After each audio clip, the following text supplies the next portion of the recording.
चलो पिछले क्लास में जो है हमने बात करना शुरू किया था कि एक चालक की अंदरूनी स्थिति क्या होती है, कैसे जो है उसमें फ्री इलेक्ट्रॉन्स हुआ करते हैं, है ना। और वे सभी के सभी फ्री इलेक्ट्रॉन सब जो है कैसे रूम टेम्परेचर के थर्मल एनर्जी के आधार पर जो है सारे के सारे रैंडम मोशन कर रहा होता है ना। और उन सारे रैंडम मोशन, सारे इलेक्ट्रॉन्स की रैंडम मोशन को एक इस जो थर्मल एनर्जी वाली जो मोशन थी, है ना, वो जो है काफ़ी ज़्यादा हुआ करती थी, है ना। 10⁵ मीटर पर सेकेंड से, है ना, 10⁶ मीटर पर सेकेंड की रेंज का हुआ करता था, है ना। तो बहुत ज़्यादा जो है ये थर्मल इसका जो है सो वेलोसिटी हुआ करता था, है ना। फिर जो है सो हमने देखा कि अगर जो है हम क्या करते हैं, है ना, हम जो है इसके ऊपर जो है सो अगर इलेक्ट्रिक फील्ड अप्लाई करते हैं, है ना, हम जो है सो बैटरी या सेल लगा करके, पहले चलो बैटरी या सेल ही लगा करके, है ना, अगर जो है हम क्या कर देते हैं इसमें, देखो करंट इलेक्ट्रिसिटी तो यहीं से बन रहा है भाई। चालक के अंदर विद्युत क्षेत्र जो है सो इलेक्ट्रोस्टैटिक्स में कहीं पर भी दिखा था तुमको क्या? नहीं दिखा था, है ना। चालक के भीतर विद्युत क्षेत्र बन रहा था क्या? इलेक्ट्रोस्टैटिक्स में आपने देखा विद्युत, ये जो है स्थिर विद्युत्की में, हाँ, ई नेट जो है हमेशा अंदर में क्या हुआ किया था? जीरो हुआ किया था। लेकिन अब नहीं, अब अंदर में जो है क्या आएगा? विद्युत क्षेत्र आएगा, है ना। किसके वजह से? तो ये जो है बैटरी या सेल के लगने की वजह से जो है ना, क्या होएगा आपका, तो यहाँ पर जो है सो एक इलेक्ट्रिक फील्ड जो है सो जनरेट हो जाएगी, है ना। और इस यही तो विद्युत धारा की जो है कहानी है ना। यहाँ पर जो है एक इलेक्ट्रिक फील्ड आ गया, है ना। इस इलेक्ट्रिक फील्ड के आ जाने के वजह से जो है अब क्या हुआ था, अब जो है सो इलेक्ट्रॉन पर जो है सो क्या होना शुरू हुआ था? ड्रिफ्ट होना शुरू हुआ था। सारे इलेक्ट्रॉन जो है क्या हुए थे? एक निश्चित दिशा में जो है एक फोर्स लग रहा था, सभी के सभी जो है सो, है ना, सभी के सभी इलेक्ट्रॉन पर जो है सो F = Q × E के बेसिस पर जो है फोर्स लग रहा था, है ना। E और ये एलिमेंट्री चार्ज और ये, है ना, विद्युत क्षेत्र अगर इस दिशा में है तो जो है सो इलेक्ट्रॉन चूंकि निगेटिव चार्ज है, इसलिए जो है इसके विपरीत में जो है सो फोर्स का वैल्यू आ रहा था, है ना। और सभी के सभी इलेक्ट्रॉन जो है सो क्या होना शुरू हो गए थे, यहाँ से सभी के सभी इलेक्ट्रॉन ड्रिफ्ट होना शुरू हो गए थे, बोले तो, है ना। अपवाह जो है इसका होना, अपवाह वेग के साथ जो है ये क्या हुआ था? अपवाह वेग के साथ या अनुगमन वेग के साथ जो है ये गति करने लगा था, जिस अपवाह वेग को जो है हमने क्या नाम दिया था, है ना, ड्रिफ्ट वेलोसिटी, या इसको Vd द्वारा डिनोट कर रहे थे, है ना। और फाइनली जो है सो Vd का वैल्यू भी जो है हमने कैलकुलेट करके आपको बताया था, E/τ/m जो है सो करके दिखाया था, है ना, ये वाली बात। और ये जो है किसी चालक के लिए जो है सो, हाँ, एक चीज़ और इसमें जो है हमने बात किया था, है ना, कि ये कांस्टेंट वैल्यू हुआ करता है ना। कांस्टेंट वैल्यू तो बोले तो 10⁻⁻⁴ मीटर पर सेकेंड के रेंज का, बहुत स्लो जो है ये क्या कर रहा होता है? ड्रिफ्ट कर रहा होता है ना। इससे इसका जो है सो अगर तुलना करें तो ये स्लो है बहुत, है ना, ये जो है सो फास्ट है बहुत, है ना। एक छोटी मोटी चीज़ और जो है हमें आया था सामने कि भाई जो है सो इलेक्ट्रॉन है, इलेक्ट्रॉन पर फोर्स लग रहा है ना, इलेक्ट्रिक फील्ड की वजह से इस पर फोर्स लग रहा है, इसका कुछ ना कुछ मास होगा, है ना। तो यहाँ से F = m × a के बेसिस पर जो है एक्सीलरेशन बनने का इरादा दिख रहा था। A = F/m हुआ कर रहा था। F का वैल्यू जो है क्या था आपका, है ना, E × E/m हुआ किया था। तो एक स्थिति यहाँ से ये भी हमारे समक्ष आ रहा था कि क्या जो है सो इलेक्ट्रॉन सब, है ना, त्वरित गति कर रहे हैं, है ना, त्वरित गति कर रहा है, क्या जो है समय के साथ इसका लगातार वेग में वृद्धि होते रहेगा? तो भाई ये जो है सो दिखने में ऐसा लग रहा है ना, लेकिन ये त्वरित गति नहीं करता है। वजह इसका ये है कि अगर त्वरित गति करता तो ये वेग जो है सो कांस्टेंट नहीं होता, है ना। वेग का कांस्टेंट होना इस बात को दर्शा रहा है कि जो है सो इलेक्ट्रॉन सब एक औसत वेग के साथ, है ना, एक औसत वेग के साथ जो है सो औसत नियत वेग के साथ जो है सो गति करता है ना। समझ में आई बात, है ना।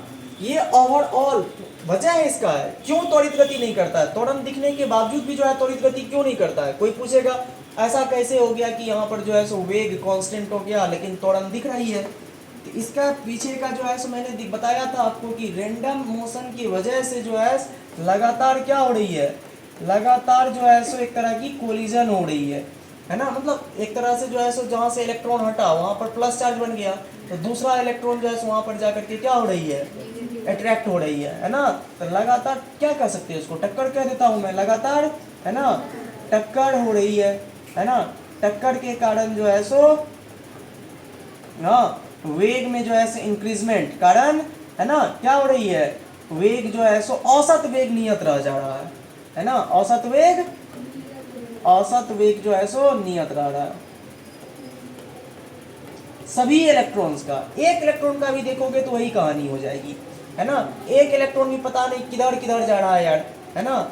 इधर जा रहा है, इधर जा रहा है, इधर जा रहा है, इधर जा रहा है, इधर जा रहा है, इधर जा रहा है। बहुत सारी संभावना इससे जो है सो हो जाएगी, है ना। इधर गया था प्लस में, इधर आ गया माइनस में, है ना। इधर गया प्लस में, फिर जो है सो है ना कोई संभावना ऐसा होगा कि जो है सो इधर माइनस में, है ना। एक इलेक्ट्रॉन भी जो है क्या हो रहा है आपका, एक इलेक्ट्रॉन का भी अगर देखोगे तो औसत वेग जो है सो लगभग क्या है आपका, यही बात हो जाएगी, है ना। अब बाकी सब का तो जितने भी इसके अंदर जो है सो अनगिनत इलेक्ट्रॉन्स हैं सभी का जो है यही स्थिति होने वाला है। तो लगातार टक्कर के कारण औसत वेग जो है क्या हो जा रहा है, कांस्टेंट हो जा रहा है, लगभग जो है सो फिक्स हो जा रहा है ना।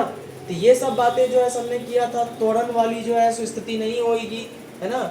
वजह भी बता दिया, लगातार जो है टक्कर हो रही है। अनुगमन वेग का जो है कहानी बता दिया, है ना। अपवाह वेग कैसे बना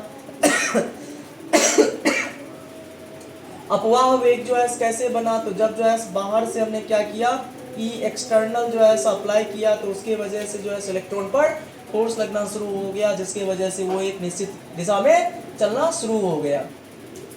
चूंकि जो है ये इलेक्ट्रॉन निश्चित दिशा में चलना शुरू हुआ है, इसलिए ये करंट इलेक्ट्रिसिटी का हिस्सा है ना। अगर जो है ये नहीं चलता, वैसे ही छोड़ देते, है ना, चालक को वैसे ही अगर हम छोड़ दें, है ना, तो ये जो है सो रैंडम मोशन सब एक दूसरे को करेगा, है ना। और जो है सो सबके सब जो है सो ओवरऑल यहाँ पर भी जो है सो औसत धारा जो है क्या हो जाएगी, है ना, जीरो हो जाएगी। सब आपस में जो है सो लड़बीड़ करके जो है खत्म कर देगा, है ना। बैठो। तो ये जो है कहानी है आपका, है ना। इससे पहले यहाँ पर ई नेट अंदर में जो है क्या हो जाएगा, जीरो हो जाएगा, लेकिन यहाँ पर जो है सो इलेक्ट्रिक फील्ड का मान जीरो नहीं है। तो इलेक्ट्रोस्टैटिक्स में कंडक्टर को लेकर के इलेक्ट्रोस्टैटिक्स में अंदर में जो है सो क्या होता है, विद्युत क्षेत्र का मान शून्य हुआ करता है, यहाँ पर नहीं है। समझ पा रहे हो बात को, है ना। क्यों, क्योंकि यहाँ पर बाहरी एक्सटर्नल सोर्स एनर्जी आ गया, बैटरी या सेल आ गया, जो कि इलेक्ट्रॉन पर जो है फोर्स लगाता है। फोर्स इसलिए लगता है क्योंकि विद्युत क्षेत्र जो है सो बनाया है, ठीक है, पोटेंशियल डिफरेंस के कारण से, राइट, है ना। तो ये सारी बात जो है हमने, ये सारी कहानी जो है हमारी क्या थी, आई थिंक कि प्रीवियस क्लास का ये निचोड़ दिया हूँ मैं। इतनी सारी बात हुआ था ना पिछले क्लास में, है ना। अब जो है हम क्या करते हैं, हमारे पास क्या आ गया, अनुगमन वेग आ गया है ना। बोलो, सारे के सारे इलेक्ट्रॉन्स गति करने लगे हैं। तो जब अब सारे के सारे इलेक्ट्रॉन्स को आप कमर में रस्सी बांध करके जो है खींचने लगा, एक निश्चित दिशा में अब सब जाने लगा है, स्लो ही सही। हाँ, यहाँ पर एक भी बात ये भी कि ये ड्रिफ्ट स्लो होता है, लेकिन धारा जो है स्लो नहीं होती है, धारा बहुत फास्ट होता है, हाँ, प्रकाश की चाल के आसपास का, है ना। तो भाई ये ड्रिफ्ट होना शुरू हो गया, तो मतलब कम बन गया, मतलब सभी के सभी मनचले इलेक्ट्रॉन्स जितने भी थे आपके, है ना, बेरोजगार इलेक्ट्रॉन सब जितना भी था, सबको जो है क्या मिल गया, नाश्ता पानी चाय मिल गया, सब जो है जिंदाबाद जिंदाबाद करता हुआ एक दिशा में चलना शुरू किया। तो गली से जब जो है एक दिशा में निकलेगा तो क्या कहेगा, वो एक जुलूस बन जाएगी। तो वैसे ही जो है ये सारे इलेक्ट्रॉन्स का एक जुलूस बन गया, और इसी जुलूस को जो है हम लोग कहते हैं विद्युत धारा। क्या कहेंगे, विद्युत धारा आ गया, विद्युत धारा का जन्म हो गया। हैप्पी बर्थडे बोल दो, है ना। तो ये जो है सो करंट इलेक्ट्रिसिटी का यहाँ से जो है क्या होता है, इस तरह से जो है करंट इलेक्ट्रिसिटी, इलेक्ट्रिक करंट का फॉर्मेशन ऐसे हुआ है। तो भाई अब इलेक्ट्रिक करंट का फॉर्मेशन हो गया, तो उसका वैल्यू भी बता दो, नामकरण करोगे ना अब, है ना। चलो हैप्पी बर्थडे बोलो, और जो है सो करंट इलेक्ट्रिसिटी का वैल्यू, यानी जो है सो हम क्या करने वाले हैं अब जो है सो विद्युत धारा का किसके साथ, अनुगमन वेग के साथ रिलेशन, है ना। विद्युत धारा का मान, है ना, विद्युत धारा का मान भी चाहिए ना भाई, अगर जो है सी आया है तो वैल्यू ऑफ इलेक्ट्रिक करंट जो है इस केस में, है ना, I इज इक्वल टू जो है क्या हो जाता है NEAVD, ये जो है सो मान हुआ करता है ना। ये जो है सो इलेक्ट्रिक करंट का जो इलेक्ट्रिक करंट बना है वो ये बनेगा, ठीक है। अब चलो इसका प्रूफ, यहाँ पर N क्या है वो बताता हूँ मैं, E क्या है वो भी, N जो है number of electrons per unit volume है, E एलिमेंट्री चार्ज है, A क्रॉस सेक्शन एरिया है, VD को तो जानते ही हो आप, क्या है ये, अपवाह वेग या अनुगमन वेग है, ड्रिफ्ट स्पीड है, ठीक है। तो इन सारी बातों को जो है जानने के लिए, मतलब इन तथ्यों को जो है प्रमाणित करने के लिए हमको क्या करना पड़ेगा, इसका प्रमाण देना पड़ेगा, है ना। तो चलो इसका डेरिवेशन करते हैं, है ना, इसका वैल्यू जो है हम कैलकुलेट करके आपको दिखाते हैं। वैसे तो रिजल्ट यही है, हाँ, कोई इसको ऐसे भी कह सकता है कि ये क्या है मेरे भाई, ये जो है क्या है, ये रिलेशन है, relation between I and VD, ये क्या है, relation between electric current and drift velocity या ड्रिफ्ट स्पीड, है ना। दोनों में जो है ये क्या है, संबंध है ना, I और VD में संबंध है, ठीक है। लेकिन इसका प्रमाण जो है, चलिए प्रमाण पर जो है हम बात करें, क्या है प्रमाण, ये प्रमाण पर जो है हम बात करें, है ना। चलो प्रमाण पर बात करते हैं। इसके लिए सबसे पहले जो है हमको क्या करना पड़ेगा, है ना, हम एक चालक में, हाँ, इलेक्ट्रॉन्स के अपवाह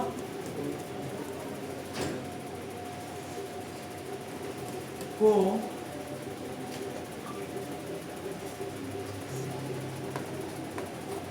इलेक्ट्रॉन्स के अपवाह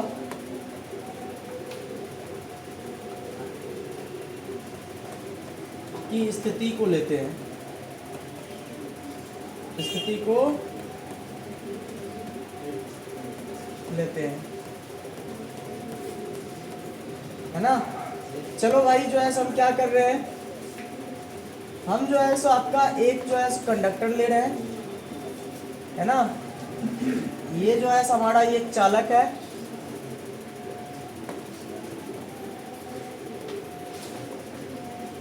ये जो है हमारे एक चालक है, इस चालक में जो है इलेक्ट्रॉन सब जो है क्या कर रहा है, इस पर जो है इलेक्ट्रिक फील्ड लगा दिए हमने, इलेक्ट्रिक फील्ड मान लो अप्लाई कर दिए हैं, जिसके वजह से इलेक्ट्रॉन सब जो है क्या कर रही है ना। इलेक्ट्रॉन ऐसे इस दिशा में ले लेता हूँ, इलेक्ट्रिक फील्ड मान लो इस दिशा में लगा दिए, इलेक्ट्रॉन अगर ये है निगेटिव है, इलेक्ट्रिक फील्ड अगर ऐसे लगा हुआ है ना, मान लो इधर पॉजिटिव टर्मिनल लगा दिए, इधर जो है निगेटिव लगा दिए, इस तरह से, तो इलेक्ट्रॉन सब जो है सब किधर जा रहे हैं आपके, इधर की ओर गति कर रही है, ठीक है। अब जो है सो हम देख रहे हैं आपका, हम जो है ये वाला एक क्रॉस सेक्शन लिए, ये वाला एक क्रॉस सेक्शन लिए, यहाँ पर जो है टाइम हमने जो है ऑब्जर्वेशन किया, है ना, यहाँ पर जो है 0 टाइम लिया, और कुछ टाइम बाद, बहुत कम समय बाद, है ना, बहुत कम समय बाद, मतलब t इज इक्वल टू समझ लो कि dt, है ना, कितना टाइम बाद जो है हम ले रहे हैं, 0 नहीं लेते हैं यार,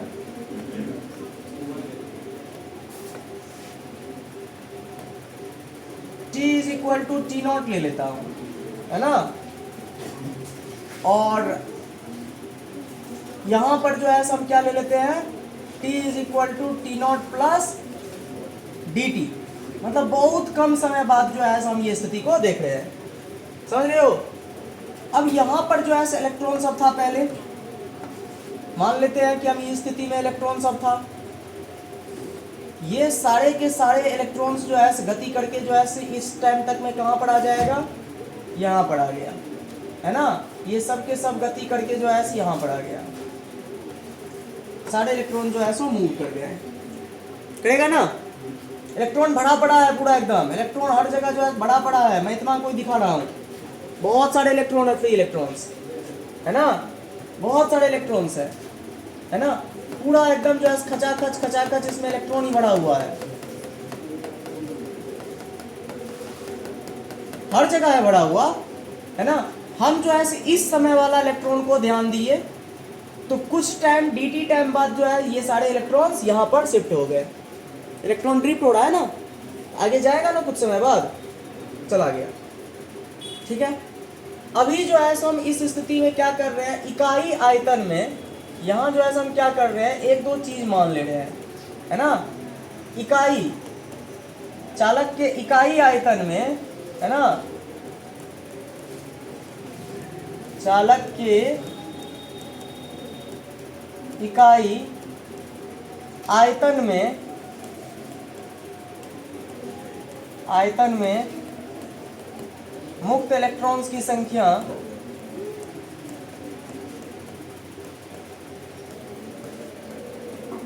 इलेक्ट्रॉन की संख्या कितना है, n है मान लेते हैं, है ना, यही n, समझ रहे हो। तो यहाँ पर चालक में जो है इकाई आयतन में, हाँ, number of electrons per unit volume, number of electrons per unit volume कितना है जी, ये जो है सो n है, ये माना हुआ है, बहुत हुआ करता है रे यार, 10 पे पावर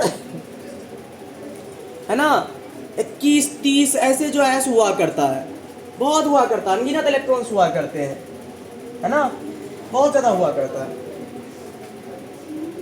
और इसका क्रॉस सेक्शन एरिया जो है इस चालक का कितना है, ए है ना, क्रॉस सेक्शन एरिया कितना है, ए है। इसका क्रॉस सेक्शन अगर एरिया ए है तो ये भी पार्ट काटे जो है इसका भी क्रॉस सेक्शन एरिया कितना होगा, ए ही होगा, है ना। अच्छा, अब चलो टोटल लेंथ जो है इसका ले सकते हो आप, क्या है टोटल लेंथ, एल है ना, ठीक है। ये सब चीज छोटा मोटा चीज जो है आप एकदम मान लो, है ना। ये सारे के सारे इलेक्ट्रॉन जो गति कर रहे हैं ये कौन से वेग से कर रहे हैं जी, ये सब के सब इलेक्ट्रॉन जो गति कर रहा है ये किस वेग से गति कर रहा है, यहाँ पर अनुगमन वेग से कर रहा है, वीडी चाल से जो है सारे इलेक्ट्रॉन्स गति कर रहे हैं, है ना।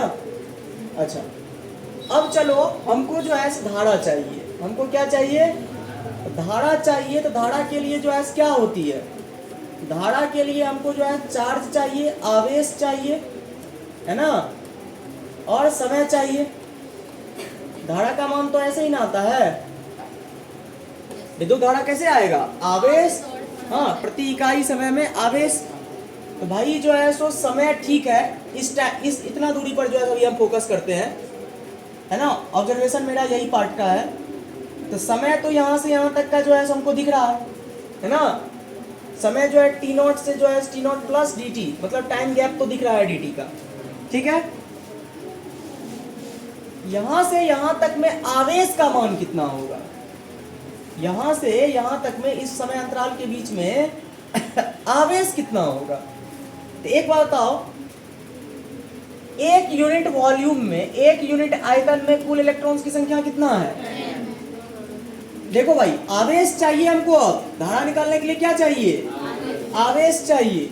तो हमको जो है आवेश का मान निकालने के लिए हमको क्या करना पड़ेगा, इतने आयतन को निकालना पड़ेगा, ये आयतन में कुल इलेक्ट्रॉन्स की संख्या को निकालना पड़ेगा, और एक इलेक्ट्रॉन के आवेश से इसको मल्टीप्लाई करना पड़ेगा, तब जाकर के कुल आवेश का मान आ पाएगा ना।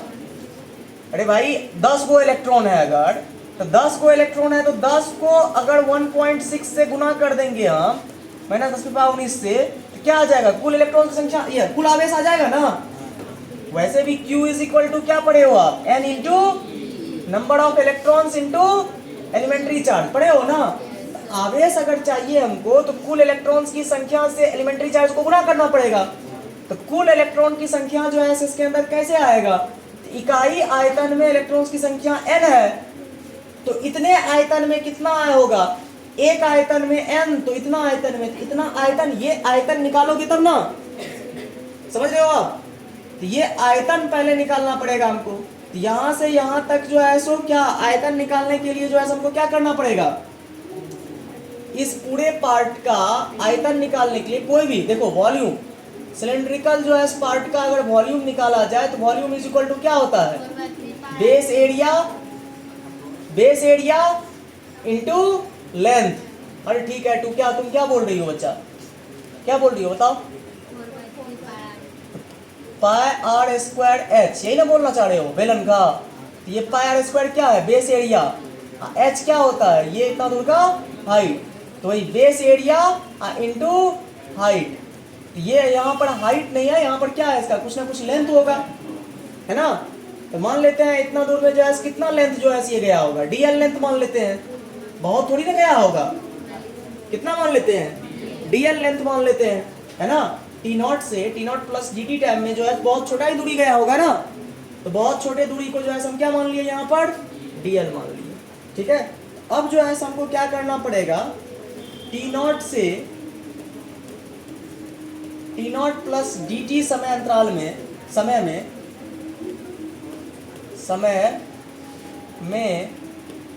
है ना,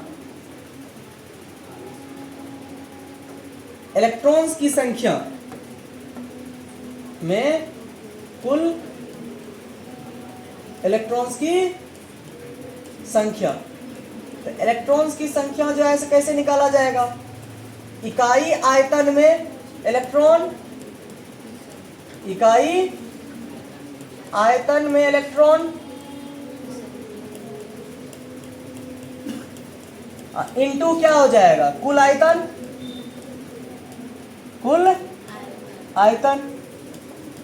है ना, वॉल्यूम। तो रे भाई एक बात बताओ मुझे कि इस वाले पार्ट में है ना, t is equal to T naught से यहाँ पर t is equal to T naught plus D T समय तक में, जहाँ पर ये जो है डीएल लेंथ है, कुल इलेक्ट्रॉन्स की संख्या कितनी हो जाएगी, है ना? तो यहाँ पर जो है आपको क्या जो है निकालना पड़ जाएगा, इकाई आयतन में इलेक्ट्रॉन्स की संख्या तो पता ही है, निकालना पड़ जाएगा कुल आयतन।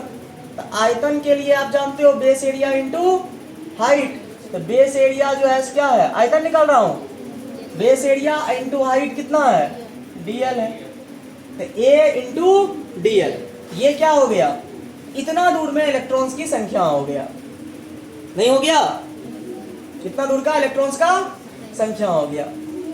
तो अब इतने दूर के इलेक्ट्रॉन्स की संख्या के लिए जो है सो आवेश का मान क्या होगा, है ना?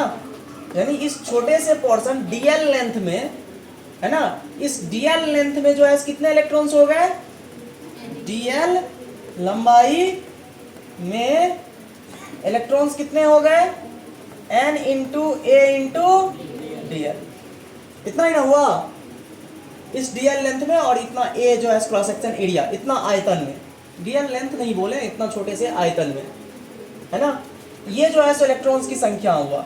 यहाँ पर कुल आवेश कितना हो जाएगा, तो डीएल लेंथ में आवेश, देखो डीएल लेंथ में आवेश, तो आवेश क्या होगा, ये बहुत बड़ा आवेश होगा क्या, छोटे से वॉल्यूम में छोटे से लंबाई के लिए छोटा सा ही ना आवेश होगा, ये क्या बोल सकते हैं इसको हम, डी क्यू।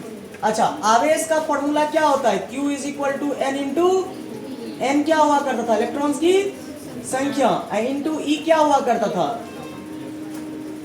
मूल आवेश का मान। तो इलेक्ट्रॉन्स की संख्या जो है कितना दे दिया है, एन का मान, ये इलेक्ट्रॉन्स की संख्या कितना है आपके पास, ये एन क्या है, number of electrons per unit volume, NaDl, ये क्या हो गया, इलेक्ट्रॉन्स की संख्या, इनटू आवेश के लिए क्या लगाओगे, स्मॉल ई। कोई दिक्कत यहाँ तक में समझ में आया अच्छे से? ये जो है सो डी क्यू का मान जो है हमारे पास क्या आ गया, NeADl, ये जो है हमको क्या आ गया, इलेक्ट्रॉन्स की संख्या, सॉरी आवेश, इस छोटे से पार्ट का क्या आ गया, आवेश का मान डी क्यू आ गया, है ना? और ये जो है यहाँ से यहाँ तक में कितने समय में जो है चला है, बोलो समय कितना लगा है, टी नॉट से T naught plus D T, तो समय अंतराल कितना है, डी टी है, तो भाई समय भी पता है और आवेश भी पता है, तो क्या हो सकता है यहाँ पर, समय और आवेश पता है तो क्या हो जाएगी आपका विद्युत धारा का मान आ जाएगा ना। तो यहाँ पर विद्युत धारा जो है क्या हो जाएगी, इंस्टेंटेनियस विद्युत धारा जो है क्या हो जाएगी, है ना, विद्युत धारा यानी जो है I is equal to D Q upon G T, है ना। क्या कहते हो, इसमें कोई संदेह, तो I is equal to D Q, D Q का मान जो है हमारे पास कितना आया हुआ है, N E A D L, है ना, अपॉन क्या हो जाएगा डी टी। अब जरा जो है आप बताओ, ये D L upon D T इसको एक साथ रख सकते हो, हाँ, तो आई इज इक्वल टू जो है क्या हो जाएगा, N E A D L upon D T, दूरी बटे समय क्या देता है, दूरी बटे समय क्या देता है, चाल बराबर दूरी बटे समय, है ना, यही ना होती है। तो दूरी डिस्टेंस अपॉन टाइम, छोटे से टाइम में छोटी सी डिस्टेंस, तो ये क्या दे देगी, चाल दे देगी। और ये किस चाल से चल रही है इलेक्ट्रॉन सब, कौन सी चाल से चल रही है, अनुगमन चाल से चल रही है। देखो तो यही चीज का चाल तलाश था ना आपको, N E A V T मिल गया आपको, है ना, समझ में आया अच्छे से। एक बार और मैं समझा देता हूं, पहले इसको क्या करिए आप,